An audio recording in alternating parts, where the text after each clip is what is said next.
In this video, let's discuss the next set of questions. I know most of you are asking for 20 or 30 or even more number of questions in each video, but that was the mistake which we had done last year. We tried to incorporate more number of questions in single session. It was all very hazy and you will not have clarity of what we're discussing. So as to not repeat the same mistake, so we're trying to categorize all the questions and discuss in as many videos as possible. And frankly speaking, incorporating all questions in one session or one video is an easier job for me rather than doing multiple parts. But the reason why I'm doing this is so that all of you who are watching this video will be benefited, right? That's the only intention I have. Fine. So in this video, let's discuss the next set of questions, starting with adhesives or dentin bonding agents. So there was a question on the hydrophilic part of adhesive, binding to which component. So as you know, adhesives or bonding agents, we have both hydrophobic end and hydrophilic end. We need a hydrophobic end so that the water doesn't permeate the hybrid layer or the intermediate layer. At the same time, we need a hydrophilic layer so that the adhesive would bind with prime wetted dentin, isn't it? So the hydrophilic part of adhesive binds to prime wetted dentin, which is very important. Also, just before the exam, luckily we could discuss the role of primer and adhesives in our study club discussion, if you remember. So if you look into Phillips, it's evident that adhesives need to be hydrophobic so that fluid will not be allowed to permeate through intermediate layer. At the same time, adhesives require a certain hydrophilicity to diffuse into hydrophilic prime wetted dentin. Generally, adhesive resins are composed mainly of hydrophobic dimethacrylates such as bis-GMA, Tec-DMA, urethane dimethacrylates, UDMA. So these examples are very important, and also small amount of hydrophilic monomers such as HEMA, hydroxyethyl methacrylate, right? Also, I'm sure you know what a primer is. It's a low viscous hydrophilic material which helps in permeating into the exposed collagen mesh in dentin, right? And as an overview, understanding the concept of dentin bonding agents and how they actually work is very important. You need not really worry about the brand names of various bonding agents which are available, but make sure that you understand the difference between self-etching as well as etch and rinse. So we have different systems available, different generations available. So how do they actually work? So try to understand the concept. It will be much more interesting and fun, right? We'll elaborate on the same in the subsequent videos. Fine. Now coming to IOTN, Index of Orthodontic Treatment Need. So what's this all about? So Index of Orthodontic Treatment Need was developed as a means to objectively measure a patient's or a person's need for orthodontic treatment, and it includes two components: dental health component, wherein there are 5 grades from none to very great dental health, and the second component is aesthetics, attractiveness of patient's label aspect, ranked from 1 to 10, where 1 resembles closer to the normal or ideal case scenario. So IOTN, Index of Orthodontic Treatment Need, is developed as a means to objectively measure a person's need for orthodontic treatment. Includes 2 components, right? Very important: dental health component as well as aesthetics component. Now coming to ethanol. So what is the amount or percentage of ethyl alcohol or ethanol which is used as antiseptic, right, or as a disinfectant? So first of all, ethanol, also called as ethyl alcohol, 70% is preferably used because of its osmotic pressure in specific, and literature clearly suggests that ethanol, which is also known as pure grain alcohol or ethyl alcohol or drinking alcohol, is one of the most widely used recreational substances. It's present in alcoholic beverages and has been consumed since ancient times. As a disinfectant, it works by denaturing proteins and by dissolving lipids, very important, effectively destroying many types of bacteria including viral cells but not spores. This is very important. It's ineffective against spores.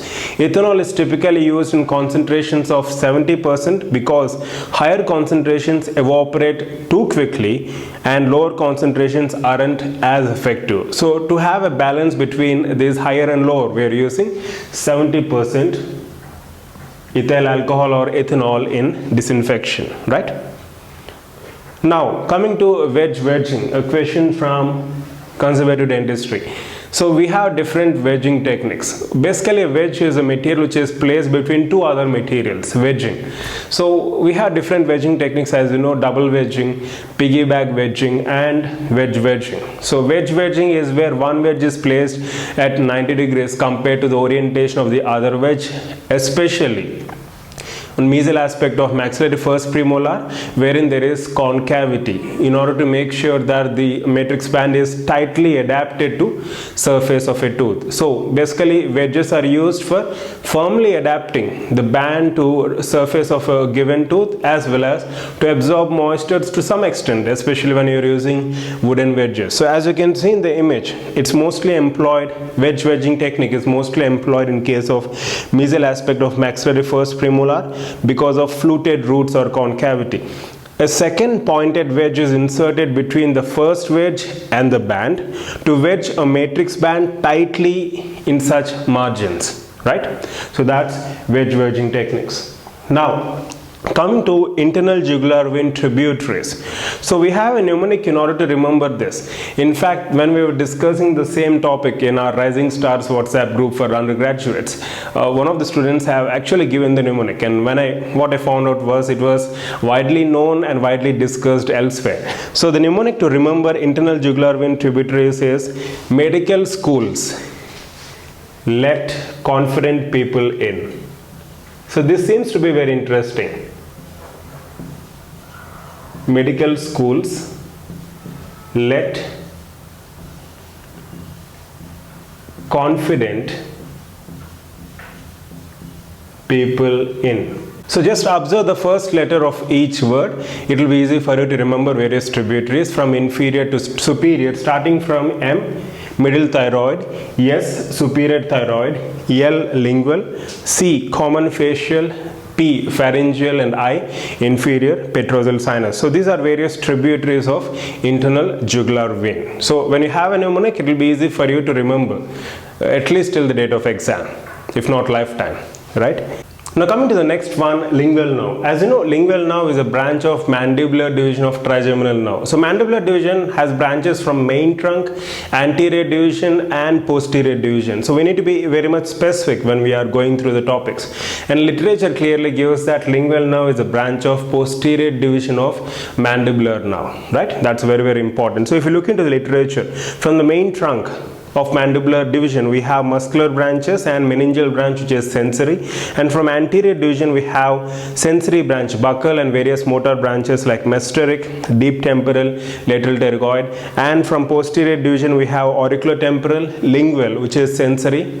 In specific, lingual is sensory to anterior 2/3 of tongue except gustatory, and we also have another division of posterior branch of mandibular division, which is inferior alveolar nerve, which is a motor branch, right? So lingual nerve is a branch of posterior division of mandibular nerve, which is in turn a branch of trigeminal nerve, right? Now moving on to the next topic, enamel formation. As you know, we have inner enamel epithelium, ameloblast, tall columnar cells which secrete enamel, but the first formed dental tissue, as you know, is dentin, right? So if you look into the literature, inner enamel epithelium, which is derived from the basal cell layer of oral epithelium, and before enamel formation begins, the cells of inner enamel epithelium assume a columnar form and differentiate into ameloblasts before they start producing enamel matrix. And the structure of ameloblast, diameter, and the shape as such is very important.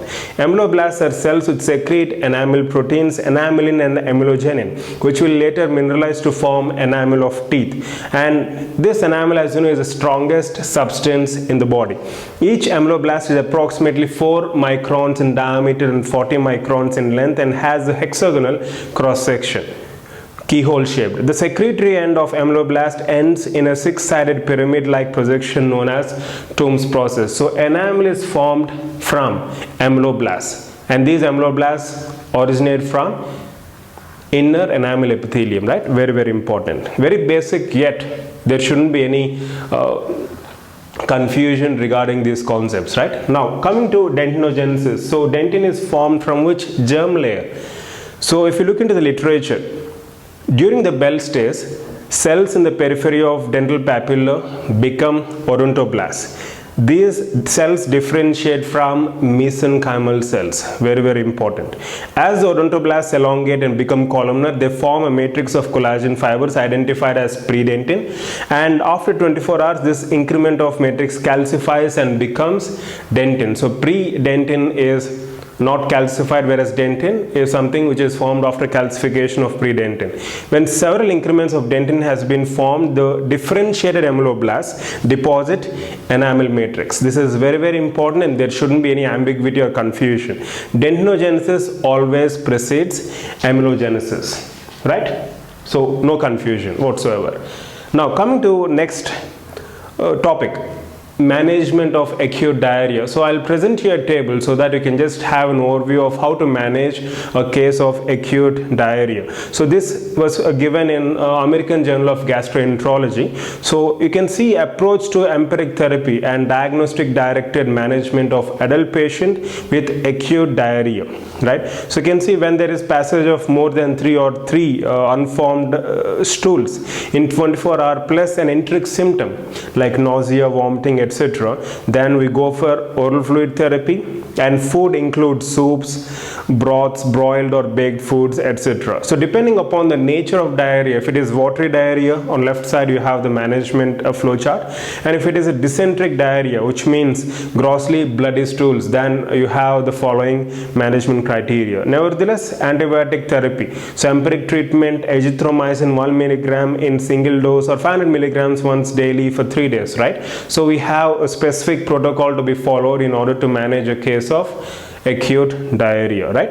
And if at all there is persistent diarrhea for 14 to 30 days, it should be worked up by culture. So culture is mandatory, or culture independent microbiologic assessment, then treatment with an appropriate antimicrobial agent directed to the cause. So this flowchart is very important. Make sure you download it or take a picture of it and see to that you understand how an acute case of diarrhea is managed, right? Now let's move on to the final topic of this video, bactericidal action. So you can have an antibiotic among options, and they can ask you which of the following has a bacteriostatic or bactericidal action.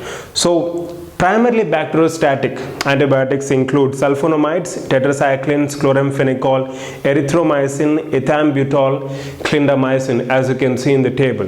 Whereas primarily bactericidal antibiotics include penicillins, cephalosporins, aminoglycosides, vancomycin, polypeptides, ciprofloxacin, rifampin, metronidazole, and cotrimoxazole. Right? So bacteriostatic or bactericidal antibiotics, we need to memorize this, and the best way to do is make a note of them rather than just looking at the images or the information given in literature. Make a note of them and repeatedly revise. You get used to these names and slowly you will develop confidence, right? That's how we need to approach while dealing with purely memory based topics, right? So these are some of the topics which I wanted to highlight in this specific video.